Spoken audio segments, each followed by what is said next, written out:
மாமியார் பண்ண மாந்திரிக வேலையில் முக்கியமான சில விஷயங்கள் என்னென்னு பார்த்தோம்னாக்கா, என்கிட்ட வண்டி ஓட்ட வர பசங்களெல்லாம் மாந்திரிகம் அதுன்னு பண்ணி அவங்க மூளையை கண்ட்ரோல் பண்ணுறது. தண்ணி அடிச்சுட்டு காசுகளை செலவு பண்ணி விட்டாங்க. சரி வண்டி ஓட்டுற பயிலாச்சே, சரி இன்னும் 50 100 சேர்த்து செலவு பண்ண என்ன, அப்போ நான் போயிட்டு போகிறேன்னு சொல்லிட்டு இன்னும் கொஞ்சம் விட்டுடுவேன். சரி 50 100 சேர்த்து செலவு பண்ணிட்டு போகிறான், நின்றுட்டு போகிறான் அப்படின்னு சொல்லி நானே 50 100 செலவுக்கு கொடுத்துருவேன்.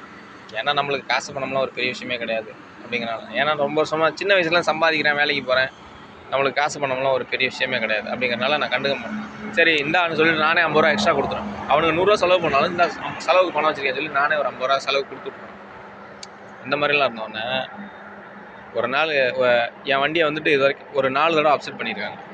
பேசஞ்சர் நல்ல வேலை பேசஞ்சர் கிடையாது, பார்த்தோம்னா பேய் கதை ஓட்டுவாங்க, இல்லாத பொருளால் குடிச்சிட்டு ஏதாச்சும் பண்ணியிருப்பாங்க, இல்லைன்னா வண்டியை அவனுக்கிட்ட ஆட்டோ கொடுத்து தட்டி விட்டுருப்பாங்க. ஆனால் இல்லாத பொருளாலாம் கதையெல்லாம் சொல்லுவாங்க. சரி போனால் போயிட்டு போகிறாங்க.